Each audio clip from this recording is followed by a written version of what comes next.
Good morning children. We are back again with the chapter Our Country India from Geography. So, we were learning the section Physical Features of India.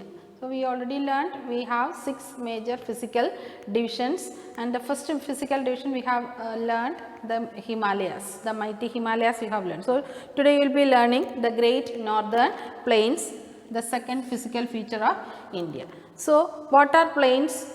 Plains are level lands, and see how these plains are being formed. So, this northern plains are found to the south of the Himalayas, or it lie towards the south of the Himalayas, and see these northern plains is one of the richest plains in the world, and these are the areas which are very thickly populated. These plains are formed by the alluvial soil or brought down by the deposits that are being brought down by 3 major rivers in India, which are the Indus, the Ganga and the Brahmaputra. So, during flood time these rivers will be carrying lot of materials along with it, and it start its depositional work, and these deposition that is being brought down by the rivers is very fertile, and you call it as the alluvial soil, which is very suitable for the purpose of doing agriculture. So, this not only these rivers, its tributaries also are there. So, Indus, the Ganga and the Brahmaputra along with its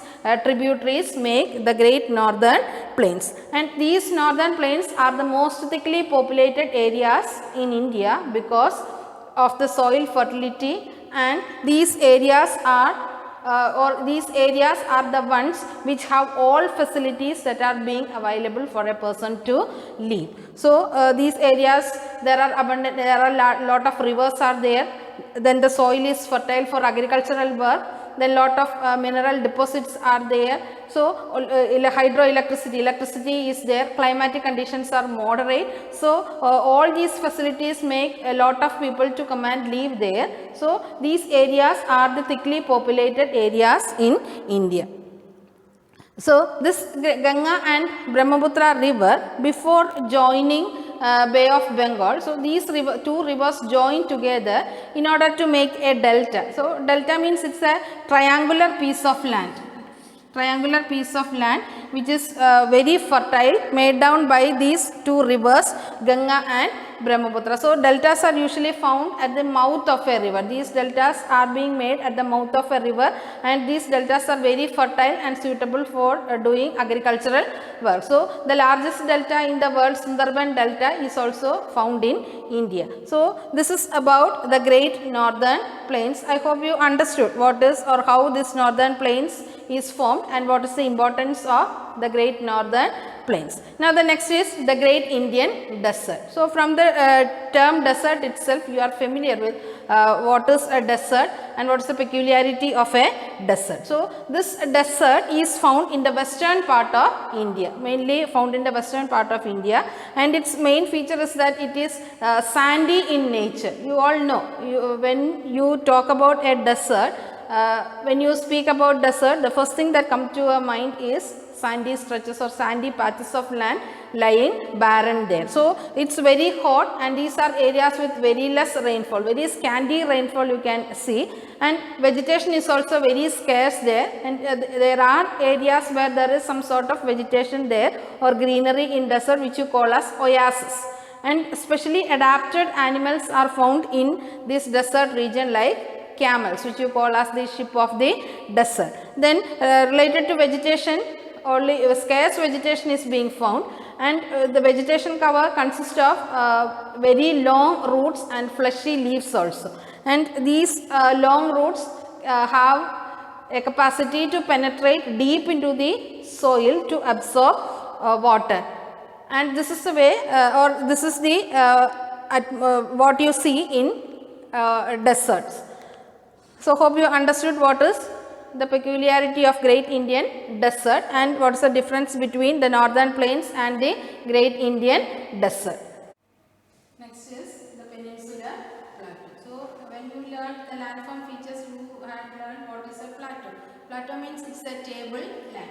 this. It's not like a mountain, but its topmost portion is flat, so you call it as a tableland. So plateaus are tableland which are very rich in different types of minerals. So in India we have the Deccan Plateau. This Deccan Plateau lies towards the south of the northern plains.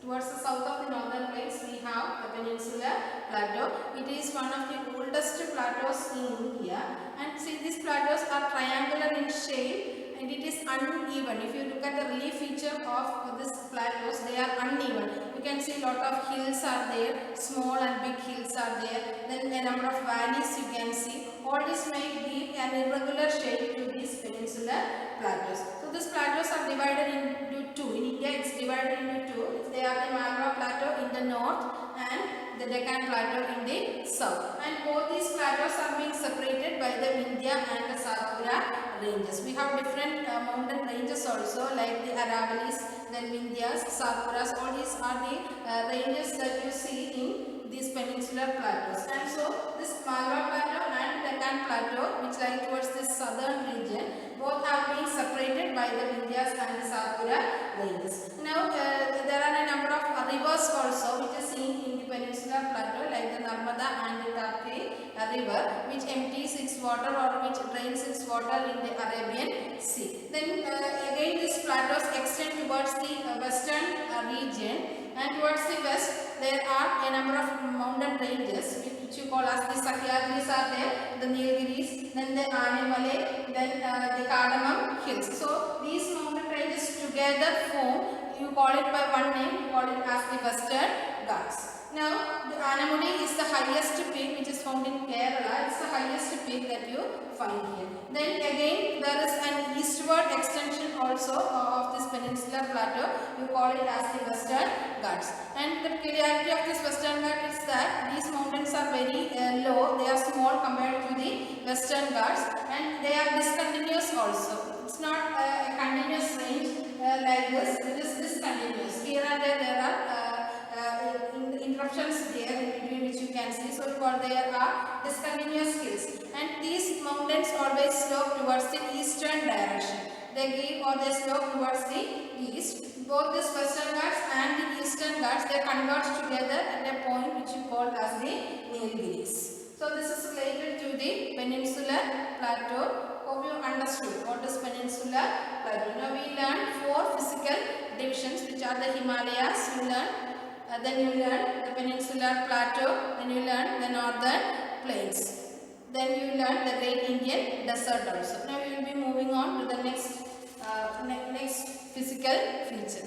Next is the coastal plains. Coastal areas, you know what are coastal areas, isn't it? So the coastal areas lie towards the west of the Western Ghats and towards the east of the Eastern Ghats. That means the west of the Western Ghats and the east of the Eastern Ghats, you can see the coastal areas. So Western coastal plain lie between the Western Ghats and the Arabian Sea, whereas Eastern coastal plains lie between the Eastern Ghats and the Bay of Bengal. So comparing Eastern coastal plain and Western coastal plain, Western coastal plains, they are very narrow compared to the Eastern coastal plains. That means Eastern coastal plains are much more broader compared to the Western coastal plains. Now we have a number of east flowing rivers like Mahanadi is there, Godavari, Krishna, Kaveri. Similarly, a number of rivers are there which flow towards the eastern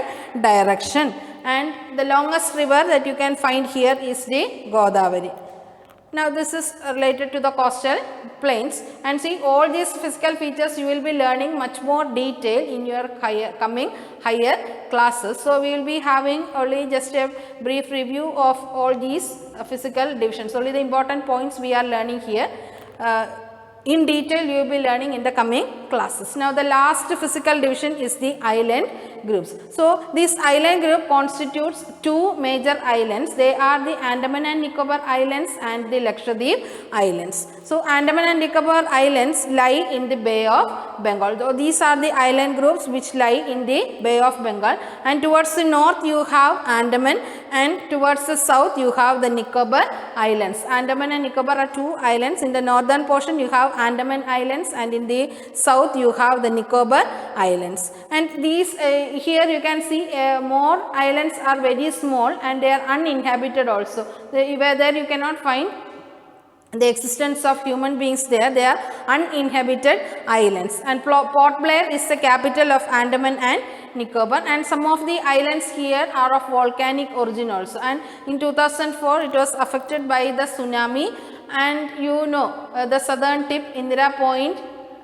which was submerged in tsunami 2004 which occurred here. Now next is the Lakshadweep Island. Lakshadweep Island lies in the Arabian Sea, and this Lakshadweep Island is around 300 kilometers away from the Kerala coast. Kavaratti is the capital of Lakshadweep Island, and the peculiarity of Lakshadweep Island is that it is a coral island. So what do you mean by coral? See, corals are small microscopic organisms. They are short-lived. They live only for a shorter duration, for a shorter period of time, and see, when they die, their remains will be there, and the new polyps will be growing on the dead remains. That means on the hard skeleton which is left behind, which pile up on top again and again. So it look like as if an island created. So you call it as a coral island. So this island, Lakshadweep Island, is comparatively small compared to the Andaman and Nicobar Islands. So this is what you have, what you are learning in the island groups. I told you are learning, you are getting only a brief study of all these physical features. You will be learning in detail in your coming classes. So I hope you understood all the 6 physical divisions. What are they? What constitute these physical divisions, etc. Hope you understood. Thank you.